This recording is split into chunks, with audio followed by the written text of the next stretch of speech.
और इसी बात का बड़ा आदमी कौन है? उसके घर कोई आता ही नहीं है। सुबह बाई घंटी बजाती है, शाम को दूध वाला, बीच में कोई आता ही नहीं है।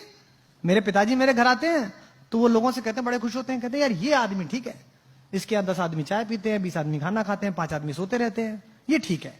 मैं जोशी जी से असहमत हूं जो कह रहे हैं कि पहले शिक्षा लाइए।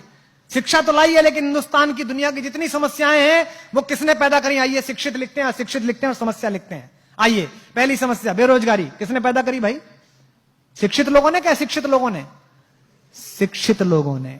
गांव में सबके पास रोजगार था, गांव में सब लोगों के पास कुछ ना कुछ काम था। लकड़ी वाले के पास लकड़ी का काम था, जूते वाले के पास जूते का काम था, लोहे वाले के पास लोहे का काम था। सब एक दूसरे को भोजन दे रहे थे, सब एक दूसरे को अन्न दे रहे थे, सबका काम चल रहा था। आपने सुना गांव में कोई भूखा मर गया? नहीं मरा। ये शिक्षित लोगों ने पैदा की। प्रदूषण किसने पैदा किया? गांव में प्रदूषण देखा कभी? किसने पैदा किया? शिक्षित लोगों ने।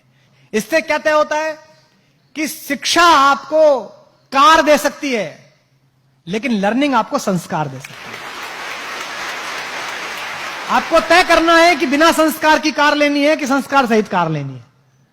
अधिकतम पूरी लड़ाई बिना संस्कार की कार लेने की है। यही कारण है कि हमने इस जीवन को कष्ट का साधन बना दिया है। दूध में यूरिया मिलाया जा रहा है।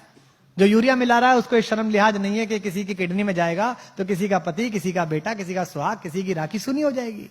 उसके खुद के घर में भी बेटी है, उसके खुद के घर में भी पुत्र है। वो सोच के देखे कि मेरे पुत्र को अगर ये यूरिया किडनी फेल कर दे और मेरा बेटा मर जाए तो कैसा लगे। नहीं, वो सोच ही नहीं रहा। उसको लगता है 1000 रुपए फालतू मिल रहे, थोड़ा सा यूरिया मिला दो। सब्जी वाला यही कर रहा है आपके साथ, अफसर आपके साथ यही कर रहा है, सरकारें आपके साथ यही कर रही हैं, नेता आपके साथ यही कर रहे हैं, क्योंकि हमने इस पूरे प्रोसेस को लर्निंग का बनाया ही नहीं है। हमने इस पूरे प्रोसेस को शिक्षा का बनाया है। और मैं आपसे निवेदन करता हूं कि शिक्षित हो जाइए, पढ़िए, खूब पढ़िए, रिसर्च करिए, इंजीनियर बन जाइए, डॉक्टर बन जाइए, आईएएस बनिए, पीसीएस बनिए, लेकिन लर्निंग सीखिए। कोई नासा नहीं गए थे वो गांव के लोग जो गौरैया को धूल में लेटते हुए बता देते थे कि आज पछुआ के साथ बादल आएंगे। उसने अनुभव से ये जाना था।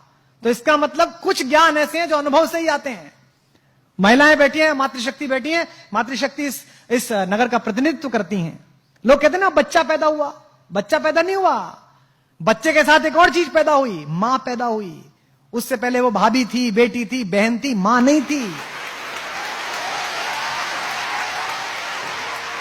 अब वो मां पैदा हुई है। मेरी पत्नी मेरी बेटी को डांटते हुए अक्सर कहती है, तू बनेगी ना मां तब पूछूंगी तुझसे। उसको लगता है खराब बात है। अरे ये सही बात है, क्योंकि उससे पहले वो सिर्फ बेटी थी, सिर्फ वो पत्नी थी, सिर्फ वो बहन थी। जिस बार पहली बार उस शिशु ने आकर किलकारी भरी, उस दिन मां को पता चला कि मैं मां हूं, मेरा बोध क्या है, मुझे जगना इसके अनुसार है, मुझे सोना इसके अनुसार है, मुझे इसका सब काम करना है। उस दिन से उसका बोध पैदा हुआ।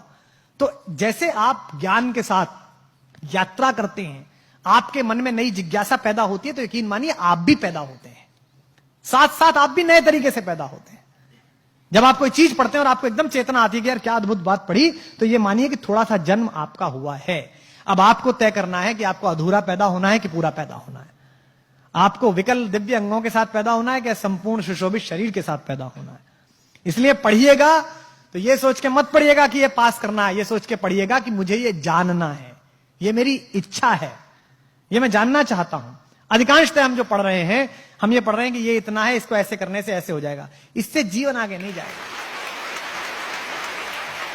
गांव में मैं गया तो वो एक गांव के प्राइमरी स्कूल की पहली दूसरी क्लास की अंग्रेजी की किताब देखी, आपने भी देखी होगी। उसमें लिखा हुआ था जी फॉर जेंटलमैन। तो सामने कुछ चीजें बनी रहती है ना, अम्ब्रेला बना हुआ है ना, बना रहता है सब। बी फॉर बैलून, तो बैलून बना हुआ है। तो जी फॉर गर्ल एंड जेंटलमैन, तो एक लड़की बनी हुई और जेंटलमैन के नाम पर सूट पहने हुए एक आदमी बैठा हुआ, मतलब खड़ा हुआ, यानी कि जेंटलमैन है। जिसने सूट पहना वो जेंटलमैन है। तो गांव के उस बच्चे को यह लगता होगा कि ये जो धोती कुर्ते में मेरा बाप है,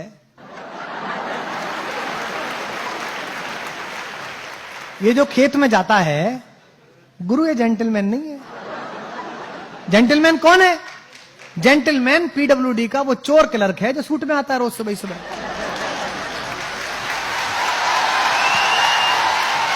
यही तो हुआ। तो जेंटलमैन की परिभाषा क्या बनाई आपने? वस्त्र से बना दिया। आपने बच्चे के दिमाग में आरोपित कर दिया भाव कि जेंटलमैन होना मतलब कपड़े ऐसे पहनना। हमारी भी ब्रांड की टीम लोग कहते हैं कि ये क्या पहन लेते हो आप, आज ही कह रहा था ये क्या पहन लिया। मैंने कहा मेरी कमीज सुनेंगे कि मुझे सुनेंगे?